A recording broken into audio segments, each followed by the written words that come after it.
If you venture to northern Italy, deep inside the heart of the Emilia-Romagna region, where the Taro River cuts through the Green Valley, there is a small ancient town there that's just waiting to welcome you. Usually tranquil and subdued, in the summer it transforms and throws a unique festival complete with running children, roving minstrels, and colorful street vendors, all here to celebrate one very special thing, the Porcini Festival. And that is when you realize this is Borgotaro. I'm Elisa del Grosso. I'm the boss of the tourist office of Borgo Val di Taro, this wonderful village in the province of Parma, a place of lovely food, lovely people, and a very beautiful climate. The mushroom of Borgotaro is the only one in Europe with the EGP description, so it's probably the most quality about porcini mushroom that you can find in the world. Which explains why so many foodies flock here to marvel at the mushroom. But Elisa, what can you do with the perfect porcini? Oh, you can first of all go in the forest and collect it, which is really fun.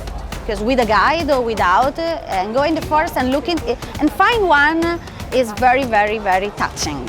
You can also buy some and cook at home with pasta, or eat fresh completely without cooking anything. And while this festival definitely celebrates the mighty porcini, it also celebrates the ridiculously abundant local delicacies that this region of Italy has to offer. Dried frutti di bosco, artisan chocolates, vibrant produce, rich local cheeses, and of course, mountains of cured meat, since this is the famous fat belt of Italy and home of the superior Chianina beef. The Siege of Borgotaro by the Marching Band, a musical battalion comprised of locals both young and old, illustrates that this festival is more than just a celebration of food, but a celebration of local culture and the city itself, which no one knows better than this gentleman. Diego Rossi, sindaco del comune di Borgotaro. Il fungo fa parte del nostro DNA. I francesi chiamano questa cosa terroir. È la tradizione, è il cercare il fungo, raccoglierlo, lavorarlo, mangiarlo, è un'emozione. La gente viene qui per vivere questa emozione. And the emotions run deep here in Borgotaro, where the purveyors are so proud of their product, they almost accost you with samples. Mozzarella ladies have a very welcome long and generous pour, and salumis sliced prosciutto with the precision of a surgeon.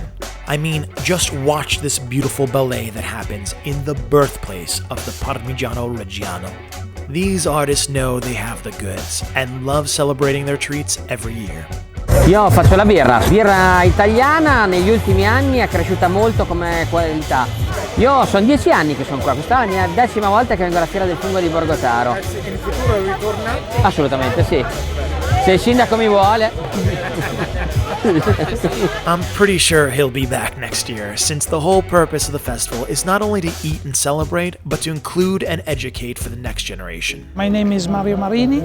I am here in Borgotaro today because I have done a show cooking. We have the food valley, so when you come in Italy, you must enjoy our food. All the pasta, all the meat, all the dessert that we make in Italy. I'm glad you mentioned desserts, Mario, because Borgotaro is famous for another thing. Stecklies. Opened by a Swiss baker in the 20s, they are famous for their more desserts. Lighter-than-air wafers that hug a sweet buttercream filling, which somehow never lasts more than a couple of seconds on a plate. Add in some good friends, sunshine, and a place to sit and eat, and you basically have a recipe for heaven, especially if you hold one of these golden angels in your hand. Yeah, that's a fried fresh porcini, and it will ruin all future finger foods for you. Frito gives birth to aperitivo, and while you clink your Campari spritz in the shade of the Hotel Roma's terrazzo, you are suddenly overcome with panic. Fire. That's right, it's dinner time already, and all over town you can smell the sweet perfume of roasted meats. Sausages, ribs, and of course the infamous Fiorentina steak. The town floods the square, and you find yourself noshing on some piping hot panzerotti as the music infects your body. The Lambrusco flows freely, and before you know it, another parade comes through town. A grilled meat parade. Cooked to perfection and sizzling hot, you pass it among your friends to dig in deep. Soon the singing starts, the laughing continues, and suddenly you realize that you're having a bone-licking good time. Of course, such a fantastic day can only end one way, with a giant dance party in the center square. A flood of giovanotti now ruled the streets. Glasses in hand, they listen to club bangers all night long, singing and dancing while enjoying the long, warm Italian night. Borgotaro is undoubtedly a very special place, which is why, from every month from June to September, this little town has a festival of some sort going on. We're talking mushrooms, water rapids, hiking, you name it. This place has it all. And they do it because they're in such a beautiful location. So if you want something to see that's out of the ordinary, that's not totally inundated with tourists, this is the place. From food, to hiking, to history, to nature, there's such an abundance of goodness here, it's no wonder why they call it the Fat Belt. One can easily grow fat off the love this beautiful little town can provide.